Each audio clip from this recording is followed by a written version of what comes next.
Like life as we know it, our hero, Jezra Ali Garcia's world is run by women. About 300 years ago, a female killed the reigning demon lord and took his place. She declared herself the demon lord, and her first act of power was to make it so that all men obeyed women and knelt before them. It's not as fun as you think. Well, except you have a submission kink.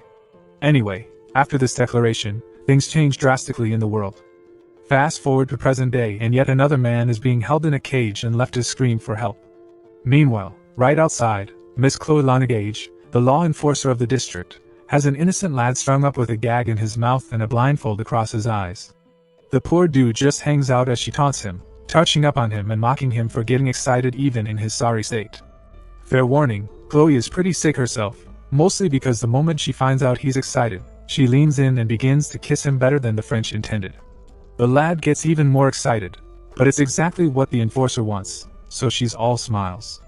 After this, she reminds him that he's under punishment for disobeying his mistress, and worse off, for escaping from her. With a snap of her sinful fingers, she summons a huge pair of lizard man scissors, literally. The scissors looks like the head of a lizard, ready to chomp something off. Moving on, Chloe announces that she's going to cut off his pecker, and the poor guy begins to beg from behind his gag.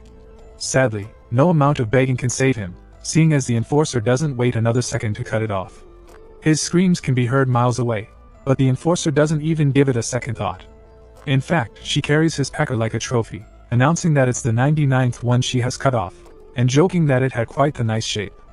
At the same time, in a nursing facility at Yggdrasil, an old geezer named Geezer makes his way out of the facility, shaking and complaining about how bad his hips get in the cold weather. It takes a while before his nurse finds him, but the young boy expected this because Geezer has a thing for always wandering off. He has to reintroduce himself as Miguel, explaining that he works at the facility, but the old man turns around, unable to recognize him. Worse off, he doesn't even remember why he's outside, and apparently it's the 6th time that day it has happened. Some facility these dudes are running. Miguel tries to get him back inside, explaining how dangerous it is, but all it buys him is a ticket to being called the wrong name and getting asked if there are any events taking place that day. Staring down the world tree, they can see some people trooping around, beastmen and humans alike. Apparently, the beastmen work for Miss Chloe and are busy recruiting new slaves. Miguel is quite mad that the enforcer sold some of their staff to act as manpower even when they're grossly understaffed, the negative effects of being a male nursing facility. The enforcer locks eyes with Geezer for a split second, and Miguel begins to explain the concept of female supremacy to him, adding that they have no choice but to obey the current demon lord's orders. As it turns out, Miguel has explained this concept 6 times already, but enough about the damn nurse. It becomes clear that all men are born losers in this world, and Geezer finds it appalling that both genders can't just coexist in peace. The nurse brings up the past, a time when things were different, a time when Geezer was still a youngin'. The way Miguel sees it, things would have been so different if Mr. Ali Garcia was still in office. Just then, the skies rumble with thunder and an instant strike of lightning falls from above. With reflexes like a cat, the old dude pushes Miguel out of harm's way and takes the full brunt of the strike. Black as coal, the man just stands there, nearly giving his poor nurse a heart attack. Miguel runs towards him to check things out, feeling guilty that his ward was struck because he was being protected, but things aren't as they seem. The moment Miguel covers the distance, he realizes that Geezer is not only healthy, but young as F. He flashes the nurse a $1 billion smile as he wonders if he's alright. Miguel just stays down, admiring how cool he is, only for Geezer to point out how much clearer his vision has become. As it turns out, he has no idea that he has been reverted to a younger version of himself, so the nurse pulls out a makeup mirror, don't know why he had that in the first place, and shows Geezer what he looks like. The former demon lord is amazed at how handsome he looks, so he spends a little time admiring himself. Afterwards, Miguel confirms how he's feeling, finding out that all of Geezer's back and hip pains have disappeared. For his reason, the not-so-old dude makes a beeline for the outside world, only being stopped by his wussy nurse. Geezer would like to know why, so Miguel elaborates that they are at the top of the world tree and wonders if the man has a death wish. Without thinking, Geezer makes it clear that he'll be fine since he's young again. But his nurse thinks he's overestimating his body. Still holding onto the man's coat, Miguel asks where he thinks he's going, and Geezer flashes him a bright smile. You see, he believes the current demon lord is wrong and that both genders need to get along, so as her senior, Geezer plans to give her a stern talking to. He jumps off the tree as he says this, leaving his nurse to watch in a panic. Luckily, Gramps sticks the landing. Brief history lesson, guys. Jizer, Allah Garcia, used to be the Demon Lord 2 generations ago and had the privilege of unifying the world. He even went a step further and united the demons. Back to it. Miguel adjusts his glasses as he stands in awe of Jesus' physical ability. But it's short-lived, seeing as Gramps groans from the pain of hurting his feet. Afterwards, he makes his way to Turiego, a town close to Yggdrasil, humming and taking in the scenery along the way. He realizes how far the city has come from a time of wooden structures and excess nature. But his thoughts are interrupted by one thing. Women. Everywhere he looks, there's a bevy of ladies. Tall, short, and beast folk alike. Every kind of woman lace the area. And Jesus dare not complain. He doesn't really get why they're wearing revealing clothes though, but he simply chucks it up to the lack of men in the area.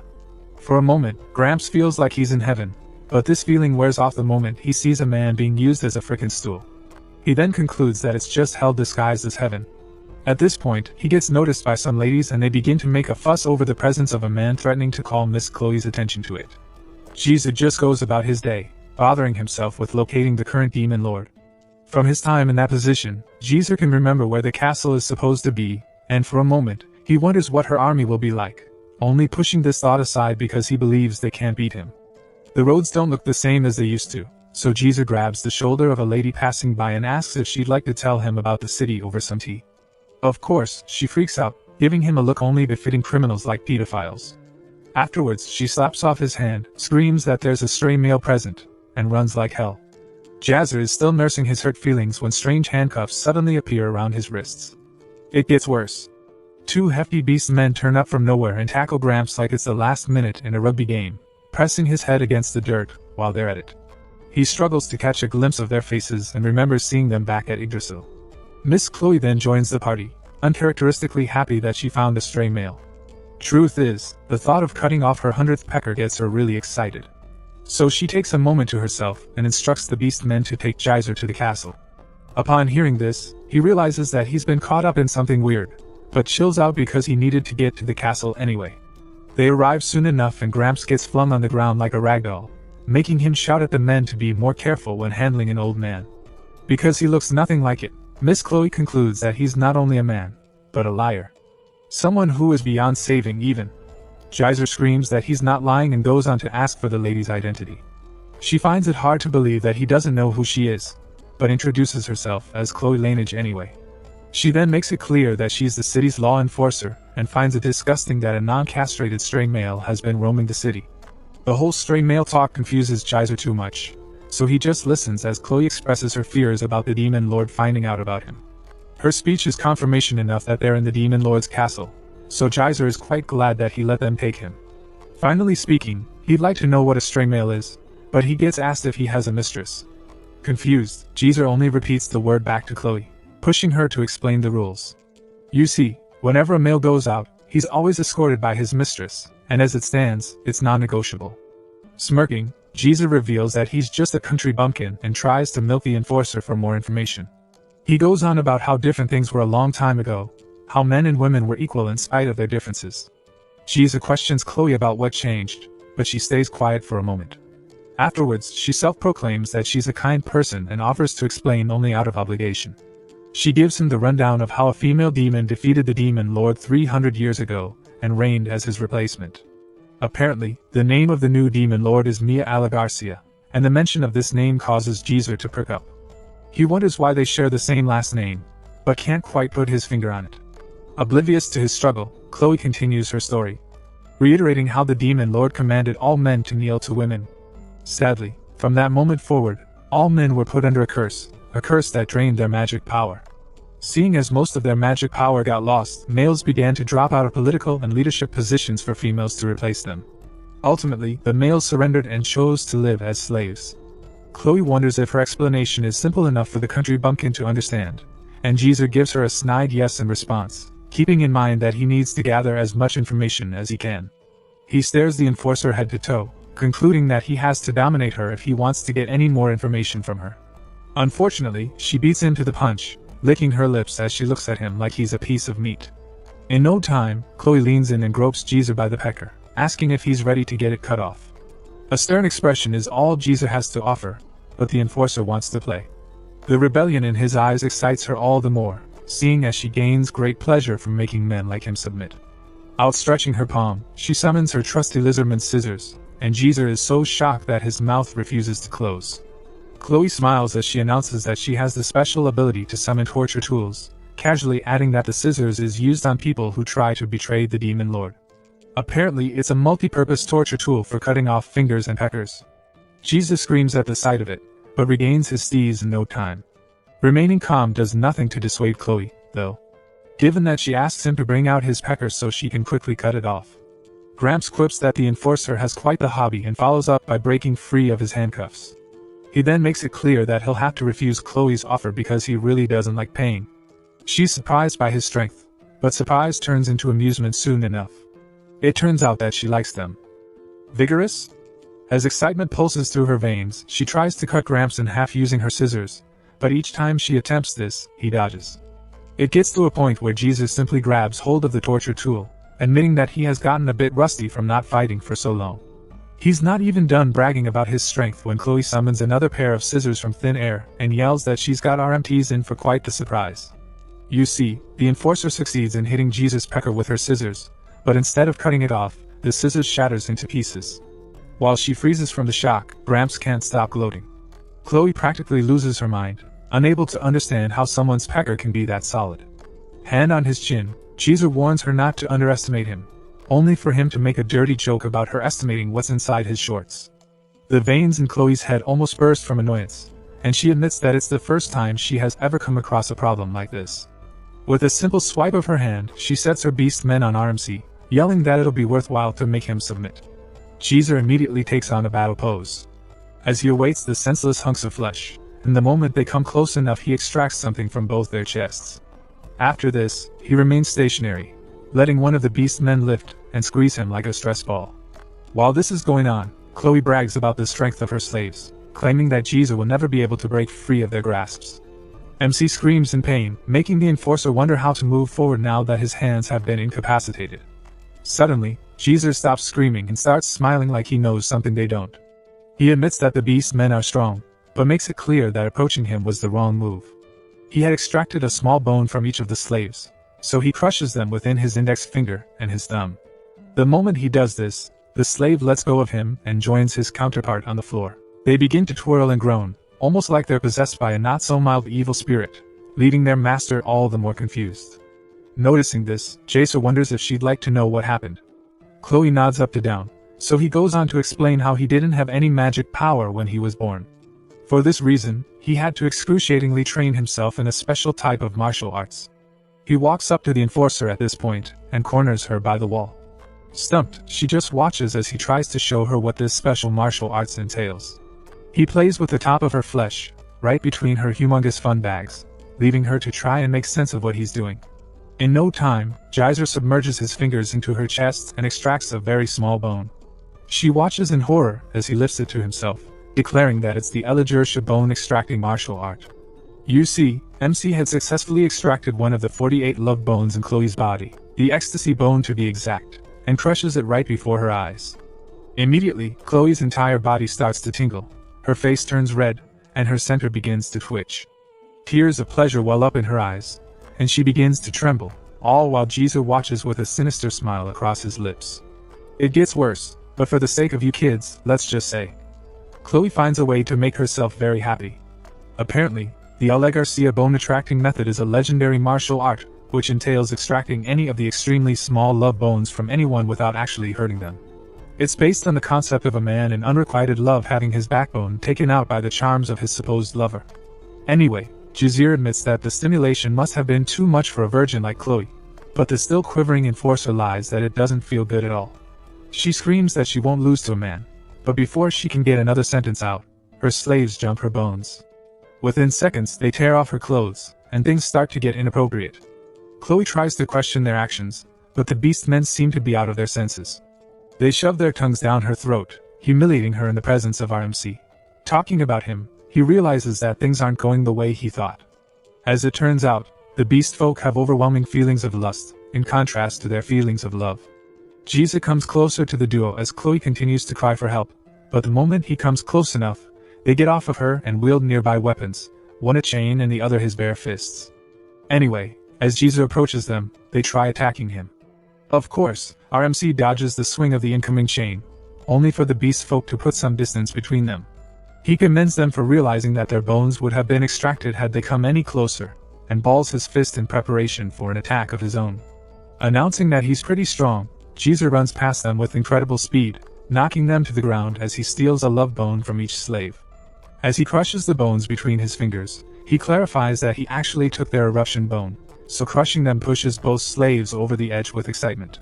It's like slime monsters invaded their pants and threw up everywhere uncontrollably. Sadly, the effects of crushing the eruption bone will not end until every fluid in their bodies has been expelled. It takes a moment for this to happen, but afterwards both slaves lie powerless and dehydrated on the floor. Squats to check on them and assures them that they won't die from the effects. Just then, Chloe calls out to him, and he turns around to face her. She starts by asking for his name, and the moment he says it's Jizu, she cups his face and plants a kiss on his lips. Apparently, love bones don't only weaken the target, they have the tendency to make the target fall in love with whoever extracts them. True to this, Chloe looks at her MC like he's the only man in the world. Cheeks red as strawberries as she asks him to become her master. He doesn't decline, since he knew that she was his the moment he crushed her love bone. He does feel uncomfortable though, but it's mostly because he's controlling her. For this reason, he gives Chloe a chance to slap him silly when she regains herself, as long as she doesn't try to cut off his pecker again. Seeing as the love bone will regenerate in 24 hours, Jizu plans to use Chloe until then. She points out that something is wrong with his hair, so he finds the closest reflective surface to check it out, only to discover that it has gone back to being white. This puts a sense of urgency in Gramps, making him fear that his transformation has some sort of time limit. He recalls how messed up the world is, and in his opinion, no one should have to stand above the other. For this reason, he plans to give a lecture to the Demon Lord about Ken and women getting along. For dramatic effect, he stretches his hand towards Chloe, asking her to take him to the Demon Lord right away. Unfortunately, the enforcer begins to stutter, only finishing her sentence when she tells him that she cannot take him to the Demon Lord. Chloe looks like a sad puppy just because she disappointed her new master. She can barely maintain eye contact as she reveals that the Demon Lord has relocated, and sweat drips down her sickly figure. True to her thoughts, Jizu is not only surprised, but also disappointed. They decide to forge a way forward, so Chloe starts by unlocking his handcuffs, and then putting up a map of the continent. She explains that Mia Alagarcia, the Demon Lord, moved out of the castle a few years ago to a place called Asarasha Kingdom. This is located thousands of miles from Terego, and when Jizu finds out, he can't help but exclaim. Apparently Asarasha is quite a remote location on the edge of the Galpi continent. It's not only surrounded by icebergs, but also rumored to be home to high-level monsters. Scratching his chin, MC wonders why the Demon Lord would move to such a place, only for Chloe to apologize for the umpteenth time for not being able to take him to her. She tugs on the band on her arm, showing him that she's now his personal guard. Jizu can't recall when she replaced the armband, so he asks about it, but Chloe is much too sick in the head to dwell on the matter. Instead, she summons a binding rope in her hand and depravity in her eyes, asking Jizu to punish her for failing as a slave. He struggles with her for a while, pushing and shouting that he's not going to punish her at all. After finally getting her to put the sinful rope away, he announces that although Osarusia is far away, it won't prove a problem for him. This is because he has a trusty servant with noble blood and jet black fur, a servant who once ran 10,000 miles in one day, Morpheus, the raging demon chariot. Caesar commands Morpheus to come forth, but nothing but silence fills the air. He snaps his fingers again and again, but nothing still happens. Our MC is dejected to say the least, so Chloe looks up this Morpheus on Wikipedia, a search engine indigenous to their world. Sadly, Morpheus passed away 200 years ago, and the news breaks Jizu down even more. He soon realizes that he has been living for too long, seeing as a creature like Morpheus died before he did. Curious, Chloe asks how her master knows about a demon from 200 years ago, adding that it's not a monster that could be used by ordinary citizens even if it were alive. He almost tells her the truth, but stops himself mid-sentence, realizing that things will become too complicated if she discovers he was the Demon Lord. Instead of speaking truth, he plays dumb, lying that he let his 8th grader syndrome slip out. Laughs at this, believing him without a second thought. In turn, Jizu can't believe how gullible she is. He's not done thinking when he feels a striking pain in his back and is forced to get on his knees. As he wails in pain, Chloe begins to panic, biting her master to tell her what's going on. He explains the situation quickly, only requesting for a chance to lie down for a bit. The enforcer takes things to the next level by offering to find an inn around the area. Sadly, her lewd nature pushes her to offer to do all sorts of things with her master when they arrive. She starts a train of thought where she gets out of all her clothes the moment they get to the inn, claiming that it's her first time and pleading with her master to be gentle. She even harasses the poor man by suggesting all sorts of inappropriate forms of pleasure. By the time she snaps out of her daydream, she notices that a bald-headed old dude is standing right where her master used to be. Chloe freaks out immediately, turning left-right as she searches for her master. Unfortunately, she has no idea that Jeezer had reverted to his original form. At the same time, the old man regrets not having achieved anything meaningful with his second chance at youth. He doesn't fret, instead he accepts the nature of things, watching quietly as Chloe continues to search for him. Afterwards, he goes back to thinking about how to reach the Demon Lord, concluding that he'll just go to the bazaar in search of a mount creature. Since Chloe left him, RMC has no choice but to find someone else to ask about the location of the bazaar. In the process, he catches a glimpse of a goblin shop that sells rice crackers, still in business after all this time. Absent-mindedly, he seeks to cross the street to pay it a visit, having no idea that someone is approaching on a groundhog. A strange girl screams in an attempt to warn him, but he's too old to run out of harm's way. The girl is kind enough to rush to his rescue, Princess carrying him to safety. She then asks if he's alright, pointing out how dangerous it is to cross the main street on his own, and even offering to carry him. He offers her his thanks, and while going on about how nice it is that good people are still around, he has this tingling feeling.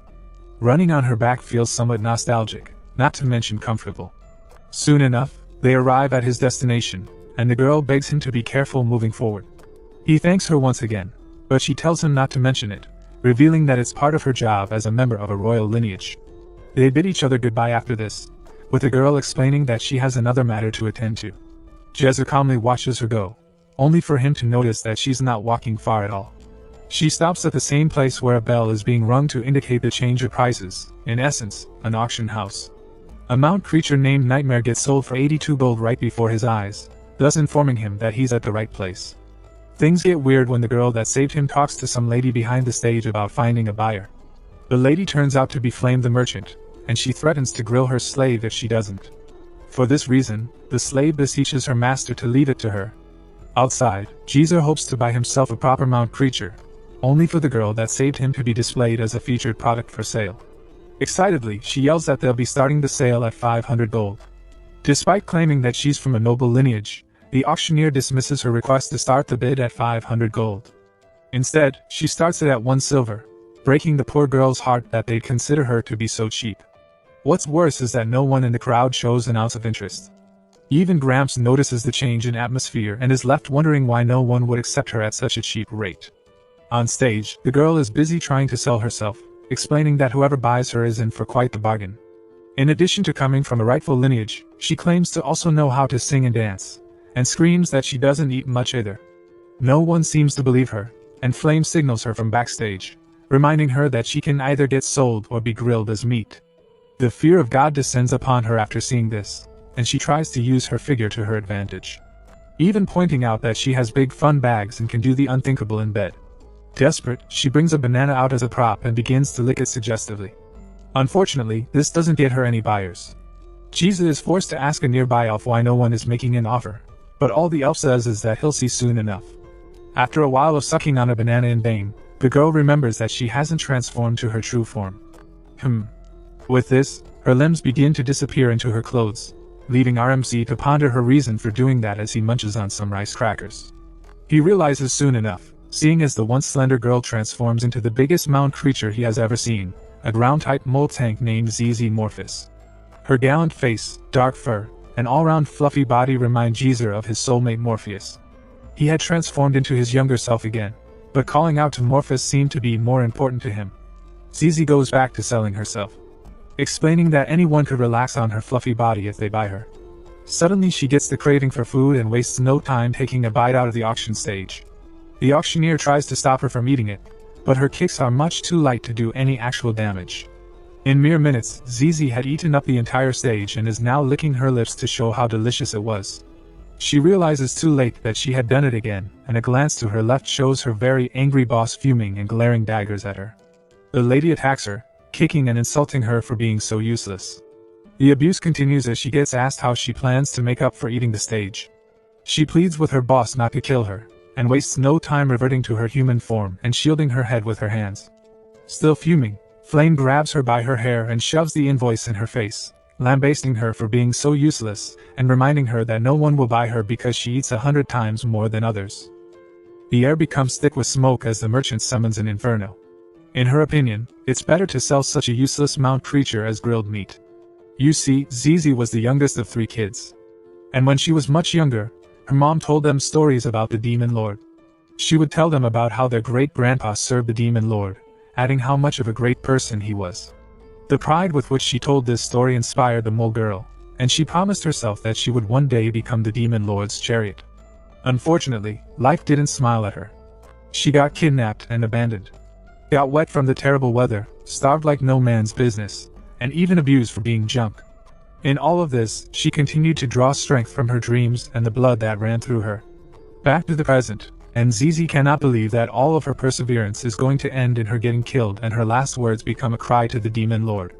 As the flames pour down in the sea and consume the area, Flame screams that Zizi deserves to die. Afterwards, she fluffs her hair for good measure, and declares that at least Zizi will be useful for feeding the slaves. She's barely done talking when she gets a rice cracker shoved into her mouth, leaving her confused to say the least. Nearby, Geyser appears, holding Zizi in his arms and encouraging Flame not to get mad lest she incur wrinkles. She's more interested in knowing who he thinks he is, but our MC doesn't give her a response. Zizi looks him over and begins to see all the features her mom described in her stories, only for Geyser to ruin everything by claiming to be a Noheki, passing that the Nojiki are a group of people who prefer to end sentences with suffixes like ja or noja. These people have been loved by the masses from the time of old.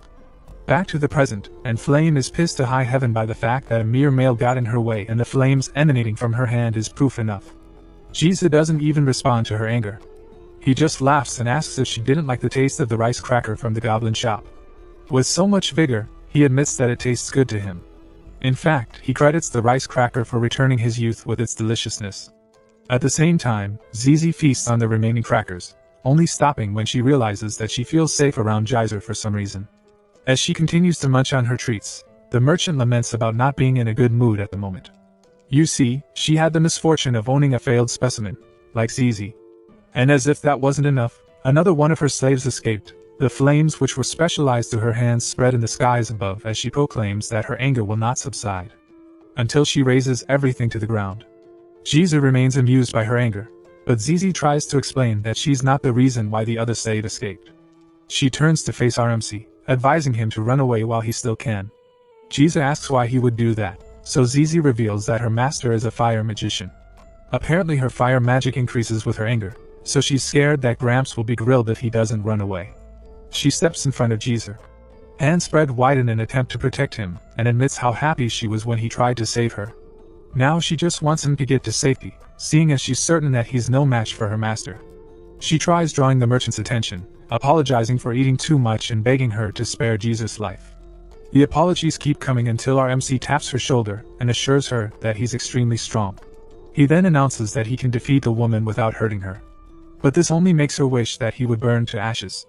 Using his fingers like binoculars, he activates his Geyser eyes to see where her bones are. All he can see is darkness, so he concludes that all her bones are stained black from the soot that has permeated into them. He can also sense a lot of hatred in her magic power, so he asks Zizi why that is. In response, she reveals that her master used to be kind until her magic grew stronger.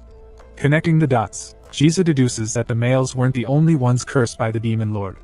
In the process of stripping the men of their magic power, the Demon Lord had strengthened the women with more magic, which turned out to be vile. Lifting his bone-extracting fingers, Geyser declares that there's only one thing to do because of the foul way the Demon Lord does things. Flame doesn't waste another second waiting around. Instead, she sends her flames in the form of a phoenix, leaving Zizi to scream as she tries to warn Geyser. Her master is tired of RMC always dodging her attacks, but this doesn't stop him from doing it. This time, he splits the flame apart using only his hands. The fire magician is still in shock when Geyser runs past her, applying his bone-extracting technique while he's at it. The plan is to pull out all her defiled bones one by one, so RMC crushes the one he extracted between his fingers. Pointing at her, he declares that he already extracted the wise bone, one of the 48 love bones in her body. As expected, A flow of intense pleasure consumes the merchant, and she drops to her knees like a bag of rocks. Zizi begins to panic and her master follows suit soon enough, having trouble understanding what Geyser did to her. All she knows is that something is off. She hugs herself to stop from bursting with pleasure, but it's a futile attempt. Her enter being becomes overly sensitive, and it's only then that Geyser reveals that she'll enter sage mode after achieving the utmost pleasure. Her features soften in no time, and she offers him a chance to proceed with their transaction. Zizi still doesn't understand what's going on, and no one explains it to her. She just watches as her master and Geyser talk about selling her off. Flame admits that she wants to let go of her seeing as there are no other buyers at the moment. The only thing she wants is reimbursement for all the damages the girl caused, so she agrees to forego any profit. After calculating all of it, the bill ends at about 82 gold coins and the merchant hands it to her slave with a smile on her face. Zizi doesn't share in this joy mostly because she's more broke than a hobo. Noticing this, her master retrieves the bill, crosses off the 82 gold coins and offers Geyser a huge discount. All she wants is for him to promise to treasure her, and she'll let her go for a measly 10 gold coins. Zizi bursts into tears at the sight of her master's benevolence, only for Flame to express how important it is for her product to be happy. Geyser stands a few ways from them, soaking in the true nature of the merchant. Feeling benevolent himself, he tells the merchant that he's going to pay the full price instead and dips his hand into his coat pocket to retrieve some currency. Sadly, he doesn't find any. He begins to search his other pockets, and this goes on until he remembers that he left his money back in Yggdrasil. He had jumped down because of excitement, and spent the pocket change he had at the rice cracker shop. After thinking it over, he offers to trade his kimono for the product. Meanwhile, Chloe had gotten reports of some ruckus going down at the auction hall, so she came down to check it out. Upon her arrival, she doesn't notice anything, so she concludes that it must have been settled. She then goes back to searching for Geyser. Luckily, he catches a glimpse of her, and calls out her name immediately. The enforcer looks so happy to see him, but her happiness is short-lived when she sees her master, shirtless, with his pants pulled down. Screaming, the poor lady tries to make sense of what is going on. For some reason, Geyser takes up the nickname Gigi. I kinda like it, so we'll go with it. Anyway, Chloe is very much pissed that her master is showing his pecker to someone other than herself, so she wastes no time summoning her lizard man scissors. Zizi quickly grabs hold of Gigi as they both scream like sorority girls at a haunted house. Later on, the auctioneer and her melon seduce some lesser elves into fixing up the damage caused by Zizi, and while they do so, Gigi and the others fill Chloe in on how RMC had to give up his clothes in exchange for money. Chloe feels bad for lashing out before knowing the whole story, but Flame encourages her. You see, her products are all high-end, so barely any merchant can afford to buy them. This is why Flame felt undeserving and had to decline Gigi's offer. Putting on a cloak, MC admits that he's also embarrassed. They all sit at the table and the merchant complains about Gigi not introducing her to the person he's with. In turn, he announces himself and then Chloe, giving Flame a chance to do the same. Smiling ear to ear, the merchant announces that it's such an honor to meet the famous Chloe, famous for cutting off peckers, that is. Zizi then interrupts the conversation to introduce herself, but Chloe doesn't understand her name. She moves on soon enough, asking her master why he didn't just pay using the demon bank. Regrettably, Gigi doesn't even know what that is. She has to explain that it's a financial institution capable of rendering services to anyone who registers their magical powers with them. Apparently, even those with the weakest magical abilities can use it. Unbothered MC reveals that he always depends on others for his finances, seeing as he doesn't have an ounce of magical power. Chloe almost loses her mind upon hearing this, and she gives him hell for relying on cash when they're living in a cashless era. Her reaction seems similar, and it reminds Gigi of how the man at the rice cracker place acted when he brought a coin from the 10th year of the Demon Lord. The vendor had called for his boss because he thought Gigi came with some counterfeit money, so he had to defend his honor. Anyway, Chloe racks her brain for a way to solve her master's problem but gets cut off mid-sentence. As it turns out, Gigi has an idea to make money himself since he doesn't have it, and it entails 2 words. Delivery health. You see, in Japan it's code for a call girl service. So Chloe and Flame can barely believe their ears when Gigi quips that they have to carry out some training on the subject. Both ladies instantly envision themselves getting down and dirty with RMC. But he soon clarifies that he'd like them to deliver healthy foods like salads. They get their dirty minds out of the gutter after this and listen to him go on about how he noticed that home delivery services are really popular in Turiago. He plans to succeed by running a similar business in a female-dominated world. Zizi anxiously raises her hand. and when they give her attention she reveals that she likes eating and making meals. She does more eating, but that's not the bone of contention. Almost immediately, Zizi raids Flame's kitchen for ingredients, humming and cooking until the meal is ready. She then serves multiple portions to everyone present, and even apologizes for making them wait. Afterwards, they dig in and confirm that she's excellent at making healthy meals. Meanwhile, Flame adds one more silver coin to Gigi's bill for the ingredients Zizi used. Our MC later asks the merchant for some more time to come up with the money he owes, and she quips that she doesn't mind as long as he can pay her. With this, the delivery house system officially begins. Chloe sets them up online, and within the hour they receive an order from the demon bulletin board. The sound of this leaves Gigi in awe of how advanced technology has become, and he thanks the enforcer for all her help. Of course, she'll help him. He made her so happy earlier. Anyway, our MC carves a rectangular hole in a bucket, and wears it on his head to avoid being pegged as a man. He then announces that they should all split the tasks on ground and get on with deliveries. Zizi is the first to arrive at her destination, and she rings the doorbell. The lady of the house steps out, giving them a chance to exchange pleasantries, but not for too long, seeing as she has been hungry for the longest time. The only downer is Zizi drooling mindlessly over the meal she's supposed to deliver. P.S. The lady doesn't let it slide. From then until sunset, all three parties continue to make deliveries and return home afterwards. Chloe goes through their sales for the day, listening to Gigi go on about not expecting the business to become so popular so quickly. Reading some of reviews, Chloe discovers that people find the food to be delicious too. The only complaints were about Zizi and her drooling. RMC has to pat her head in encouragement, telling everyone else not to take offense. Personally, he's satisfied with the day's work, but it's not for the reason everyone thinks.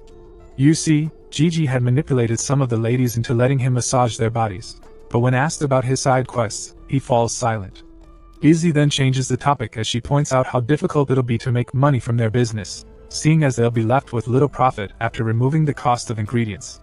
The reality of the situation hits Zizi, so she offers to make yet another delivery, only for Chloe to yell that she's coming too. Together they approach the home of their next client, knocking and introducing themselves as they're supposed to. 1 Mississippi, 2 Mississippi, 3, but there's still no response. Chloe welcomes the possibility that the client isn't home, but they're on a timer because of how hungry Zizi gets. The enforcer has to plead with her to be patient, and as they walk around the side of the house, Zizi notices something. She draws her counterpart's attention to it, and together they run to check things out. It turns out to be a really old lady, either passed out or dead. Originally, didn't trust Zizi Morphus, and with good reason. The mole girl had been too close with Gigi when Chloe first saw her, and in her eyes, she was a bitch for making her master pawn his clothes. Chloe only followed her on this delivery to make sure she doesn't cause trouble for yet another person. She never expected them to stumble upon an old lady passed out by the side of her house. Yeah, she's not dead, but the old lady is struggling to breathe. While this is happening, Chloe offers to call for help, leaving Zizi to comfort the granny. She had barely gotten 2 sentences out when she overhears Chloe cursing on the phone, her voice several octaves higher than usual. This jolts Zizi a bit, so she asks the enforcer to explain what it was about. With a sad tone, she goes on about the huge lightning strike that occurred that morning, adding that the damage it caused is keeping most of the staff occupied. The worst part is that it means no one is available to help the old lady. Zizi exclaims after hearing this, not knowing that Chloe is even more affected by the situation. Despite her tough outlook, she's not one to turn a blind eye to women in distress. But she can't do anything because she can only use her magic to summon torture tools. Zizi the genius states the obvious fact that they need to get the old lady to the hospital only to get told that they would need to first cross the forest to get there. A quick look at the gasping grandma tells them that she only has 30 more minutes to live. And Chloe is certain that any means of transportation they summon will take over an hour at the very least. All she does is wish they had a faster way of transportation to get Zizi all riled up. The mole girl gets the specifics of the journey, acknowledging that the distance needed to be covered is 50k, and that they have to cross it in less than 30 minutes. She then transforms into her mole form and tears through the forest like there's a fire on her tail. The resulting wind almost blows Chloe away, and she's forced to admit that Zizi is much faster than anything she's ever ridden in her life. The speed at which she's running gives the enforcer hope that they may make it in time to save the old lady. Suddenly Zizi screeches to a halt, making Chloe almost lose hold of the granny. Anyway, she peeps around the area, only to realize that there's a gorge cutting through the path to the hospital. Ordinarily, there shouldn't be a gorge in that forest, but since there's one, Zizi has to find a way around it. Soon enough, the mole girl whimpers, admitting that she's scared of heights. The old lady then coughs vehemently, a reminder to Chloe that they don't have enough time to find a detour. She begins to rack her brain for a way to get across, and the idea of a bridge doesn't seem so bad. With this in mind, she asks if Zizi can knock down some trees, but the mole girl is worried that Chloe won't be able to create a bridge that long. She thinks they can pull it off together, so she urges Zizi to get to knocking. Soon enough, the mole girl breaks down a bunch of trees like a crazed bulldozer, and Chloe digs into her torture tools. She summons some torture rope, and with immense skill, manipulates it in such a way that it wraps around the logs of wood. In no time, she had created the perfect bridge, so she takes a second to boast in her binding skills. Afterwards, Zizi has to overcome her fear of heights, dripping sweat with each step she takes across the bridge. Thankfully, they make it to the hospital in time to save the granny. After she regains herself, she asks if the girls saved her life. They offer a positive response, making sure to add that they have no idea what happened to her in the first place. The old lady thanks them for their help, and then mentions delivery help, pointing out that she heard about them from the demon board. She compliments them so much that Chloe just hands over her meal, leaving Zizi to do the apologizing for the food getting messed up on their way to the hospital. The old lady could care less about the state of the meal as evidenced by the big bite she tells before Chloe can finish her promise to cook her something new. Both girls just stare in silence as they await feedback on their meal, and the granny shoots them a smile in response. She not only finds the meal delicious but also thinks that she made the right choice ordering it. Curious, the old lady wonders why the service is only available at certain times, and Zizi mouth leaks all the information like water in a basket. She mentions Gigi and the deities paying off, and this is when Chloe covers her mouth. She just claims that they're doing it because they need money as much as the next guy, but the granny takes this to mean that they're struggling. With this in mind, she offers to give them a little tip, but the tip isn't so little. She sends a whopping 100 gold coins, and the girls are so surprised that they have to ask if she sent it by mistake. The granny just laughs curtly as she reminds them that they saved her life. In truth, she's a very grateful hag who hopes that the girls will accept her token of good intention. Of course they do, but not before bowing multiple times to show gratitude of their own. After they exit the hospital room, the old lady mutters to herself about Geezer Ali Garcia and how she didn't expect him to still be alive after all this time. Meanwhile, it's an eyesore back at Flame's place. Gigi's work phone doesn't stop buzzing with all the orders pouring in, and the poor guy panics because he has never cooked in his life. Seeing as Zizi and Chloe are yet to return, he's forced to pick up a pan to attempt something. He asks Flame if she has any experience cooking, but the merchant is as clueless as a writer at a construction site. You know how Chloe hated Zizi's guts? While she spoke to her master about it, wanting to know why he wanted the mole girl for himself. She had tried to poison his mind by telling the stories she heard about Zizi, stories entailing her link to the Demon King and how she's too clumsy to be trusted. She even offered to look for other mound creatures if all he needed was transportation, but it wasn't. Gigi was aware of her lineage. The only reason he wanted the mole girl was because of her kind heart. Fast forward to present day, and Zizi is racing through the forest with Chloe on her back humming happily. She can't contain her joy over the old lady being safe, and the boatload of gold coins is just the cherry on top. Witnessing how happy she is finally makes Chloe understand her master's point of view. They arrive at the base pretty late that night, only to hear lewd noises from the other side of the kitchen door. Chloe presses her ear against it, letting sweat drip down her face as she hears more moaning. After that, things might be going too far, she bursts into the kitchen, declaring that they've done enough. By some sick twist of fate, Gigi has his hands on Flame's jugs, but he behaves as though it's nothing. He caresses them some more, pushing Flame to yell at him to stop it. He then apologizes and things between them go back to normal. Chloe, who still has her hands over Zizi's eyes, asks for an explanation, so Gigi reveals that he fell when he was cleaning. The enforcer isn't convinced until Flame seconds this version of events, and afterwards Gigi draws their attention to a meal he prepared. Its crispy exterior makes it quite attractive, but our MC applies the basics of his bone-extracting martial arts to split it into multiple parts. Zizi has the honor of tasting the meal, and she attests to its deliciousness. Until that evening, Gigi couldn't boil water successfully, but now he can cook, all thanks to the fact that he's a freaking genius. And he doesn't let Chloe forget it. Moving on, he asks about why they came back so late, and they inform him about the fairy godmother who tipped them 100 coins in gold. It's what they talk about for the next few minutes, with Chloe pointing out that they've surpassed their target, and Zizi trying to hog all the credit. Flame has to remind her that no one bought her even when her price was dropped to 1 silver. She even asks if CZ doesn't feel cheated paying so much for her, but he does. Hands on his hips, he proclaims that ZZ is worth the price, not to mention the amount of losses she has caused for Flame. The merchant graciously accepts payment, and the 100 gold coins get sent to her. Immediately after, ZZ approaches the mole girl and starts to tell her about his vision to fix the world, adding that he plans to become the Demon King. For this reason, he wants her to be the feet with which he'll explore the world. This is the first time Flame and Chloe are hearing of this, so their faces can't even hide their surprise. The latter then points out that she heard about him wanting to meet the reigning demon lord, but never knew that he planned to take rebellion to a whole other level. ZZ is too excited to think of it that way. Instead, she sees this as her dream of becoming the Demon King's ride coming true. She jumps into his embrace, standing on her tippy toes to plant a kiss on his lips. This becomes the second thing the other ladies didn't see coming, and they're stunned for the entire duration of the kiss. Afterwards, ZZ promises to help her new master, and Gigi flashes her a smile of approval. Jealous, Chloe rushes to her master's side while Flame talks about how impossible it is for Gigi to become the Demon King, claiming that it's only a desperate act because of Hatsutsuki Makizoku. And she wonders if that's the name of a new motorcycle gang or something, but she corrects him immediately, explaining that they're the people who rule the biggest city in the Galpi continent. It also happens to be a name for the 4 heavenly kings and their 8 followers who serve Mia Allergatia.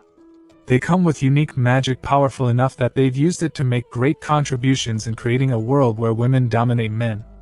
Flame reminds him that she's a merchant, and has traveled to so many places, using this as the basis for everything she has been saying.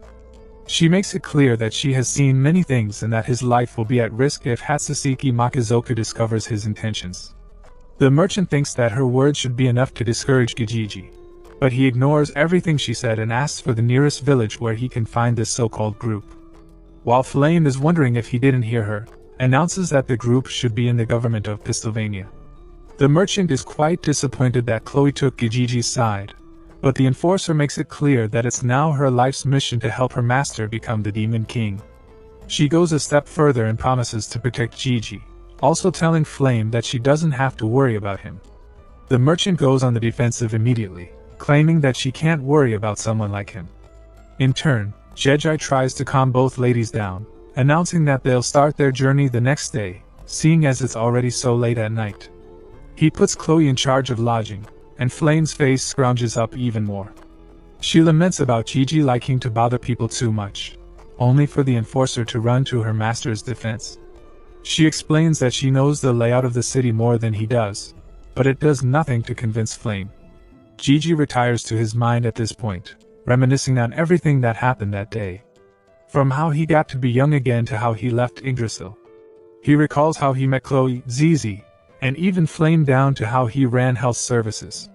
It has been a long day for him indeed, and RMC can't bring himself to stop smiling as he tries to remember the last he felt so satisfied. His excitement begins to fade when it dawns on him that crushed love bones will regenerate overnight. This way, everything will return to the way it was at the start. Gigi now stands the chance of losing Chloe, and he's plagued with whether or not he's ready to say goodbye to her.